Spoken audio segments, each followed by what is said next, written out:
life-changing experience as it is for most of us. I've had a job since I was 13, and not working had me like a deer in headlights. I don't remember the circumstances of how I came to be unemployed, and at this stage of my life, it's really not important. What is important are the lessons that I learned along the way.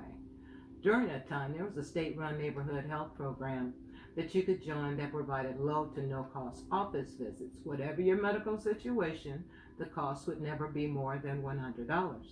And even though I joined this program, I still didn't have health care. If I went in with a broken arm, the doctor wanted to check my breasts. If I went in with a sprained ankle, my breasts had to be checked. If I had a migraine headache, guess what? I know you guessed it, breasts were on the list to be checked. I didn't need that type of health care or that type of doctor.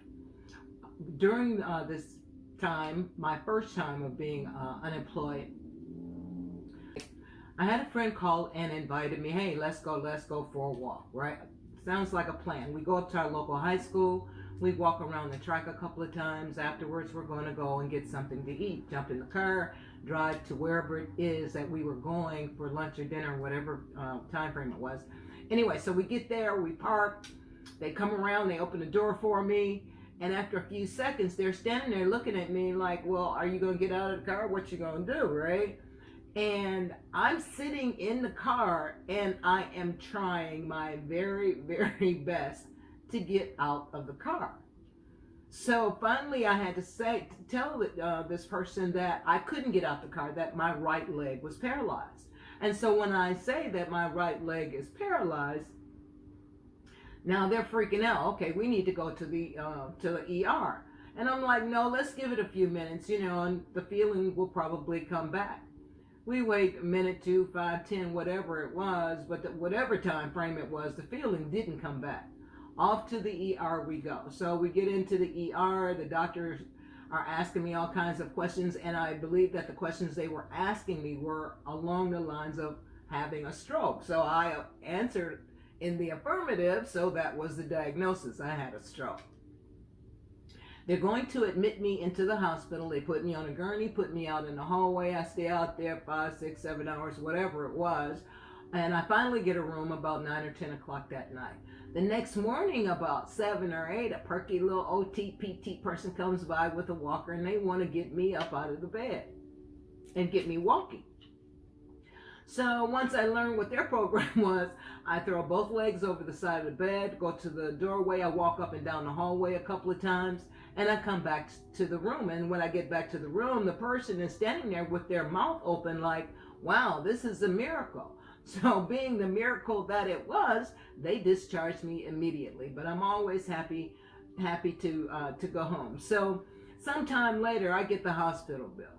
I open up the bill, and when I opened up the bill, I was in immediate shock.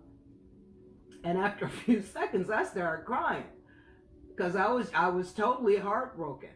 And then, a few more minutes, I get myself together. I'm like, okay, wait, look, call the hospital because this must be a typo. I call the hospital, talk to whomever it was, and they're like, no, ma'am, this isn't a typo. That's exactly what the bill is. Well, the bill for less than a 24-hour stay was $150,000. I don't even have a job. Now, how are you going to send me a bill for $150,000?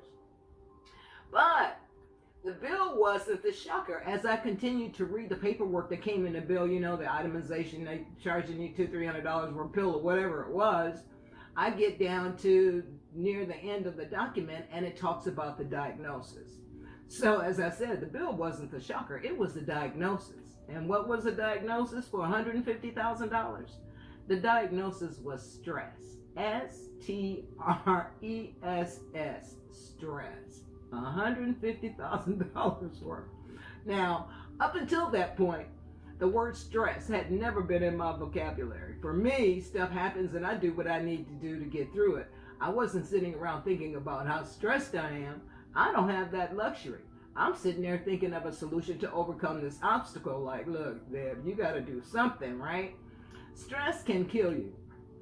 Well, it's not really. I shouldn't say that. It's not the stressful situations that kill you. It's how you deal with stress that affects your health. And we'll be talking about that in an upcoming show. There is a part of my story about stress that I'm leaving out, and I'll tell all that part of my story when I do the remedy show on stress. So, now, back to my story. A lady from the hospital started calling me, and she was calling me almost every day, harassing me. And basically she said, I don't give a damn what your personal situation is. We want our money. Bill collectors can just be downright so nasty, can't they? They want to get on your last nerve in order to get paid, but no job? That wasn't going to happen anytime soon. I sat down and wrote a letter to then Governor Jerry Brown of California explaining my situation. Governor Brown will for always and forever be my hero. I don't know what happened. I don't know how it happened. But that bill disappeared. And the lady from the hospital, she called and apologized to me.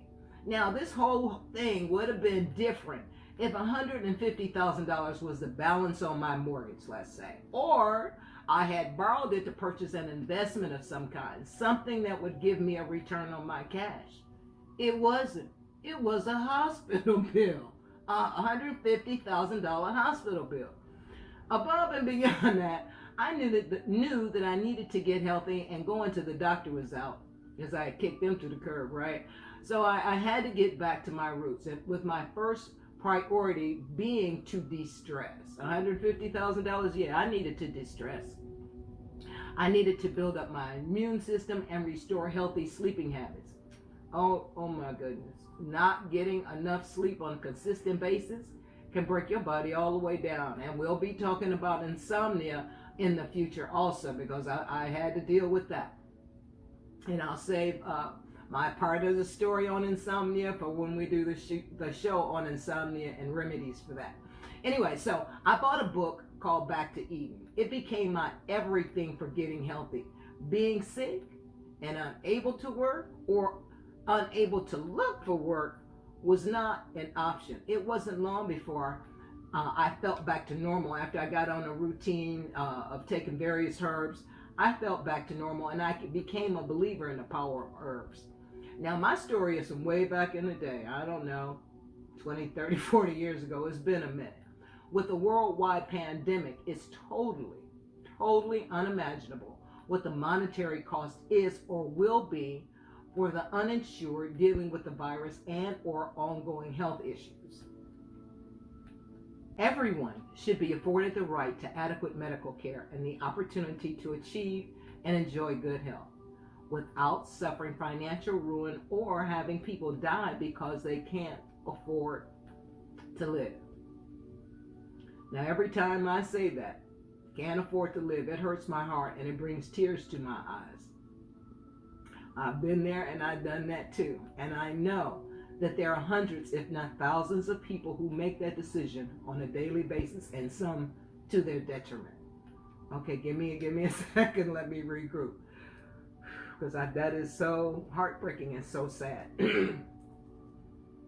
The Institute of Medicine reports, and I quote, an average of 18,314 Americans aged between 25 and 64 years old die annually due to the lack of health insurance, end quote. How many people stayed in their homes during COVID and died because they didn't have health insurance and or were afraid of the cost of care? When my leg was paralyzed, I hesitated going to the hospital, but I went anyway, and it almost cost me $150,000. To God be the glory. Some years ago, I was attending a concert, and during intermission, a few of us got up to stretch our legs. As I was standing there, I remember thinking to myself, man, I want to go and lay down on the nice, cool, tile restroom floor. Nope. I wasn't drunk. I just had a half a bottle of a blue wine cooler, and the blue could have been what did it. But anyway, when I came to, I was sitting in a chair throwing up on people's shoes. The ambulance arrived. They put me in and took all my vitals, and everything was normal. Then the EMT tech said, we're going to the hospital. And I said, no, I don't have health insurance. I'm going home and lay down. All the while, I'm thinking of the $2,000 I'd have to spend on the ambulance ride before I even got to the hospital. Now, at that very moment, I made a conscious decision to let fate take its course. I could go home and lay down, but I wasn't guaranteed that I would wake up in the morning.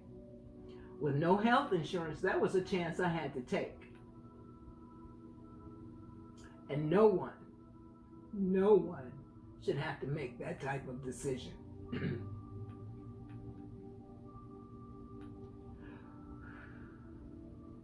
Traditional medicine and herbal medicine can be, and most times are, complementary to one another. If in doubt, check with your MD. A doctor's visit can tell me what's wrong, and together, we can figure out from there the best course of action that includes herbal medicine that saves prescription costs, negative side effects, and destruction of the natural healing process in my body. I've watched some of these commercials talking about some of the medications that they're offering, and they list about 100 side effects, with the possibility of death. Like, who wants to take a medication knowing that that's a possibility? Anyway, moving on. I digress. Okay, I love using herbal medicine and will continue to do so. However, there will be times a hospital visit can't and shouldn't be avoided. Herbal medicine won't solve every problem. Meaning, if I go for a hike in the woods, slip and break my leg, herbal medicine won't help me right then. If I'm at a ball game and knocked unconscious by a fly ball, herbal medicine won't help me right then. I need to go to the hospital and get an MRI, CT, EKG, PPT, or whatever else they think I need. And I need to have the medical coverage to do so.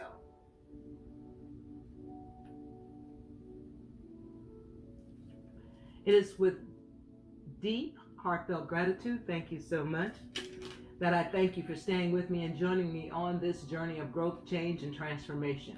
Being without primary health care can be a scary and stressful situation. I don't want anyone in their home gambling with their life because they don't have health care. Universal health care is mandatory right now. I will continue to advocate for primary health care for everyone and provide remedies to keep you. Hit the like button if you'd like to support this channel. Hit the little red subscribe bell if you want to be notified when the next video is uploaded on how to be healthy, happy, and thrive without health insurance. Share this video if you know someone that it would interest. Our website is under construction, but you can go to empoweredge.org and sign up to get notified when it's up and running. Please feel free to leave a comment below, as I would love to hear your thoughts, ideas, suggestions, or questions. And check out Rights Denied in Part 3. Knowing within yourself that all is well, and so it is, until we meet again. Wishing you all health, light, love, and peace. See you in Part 3.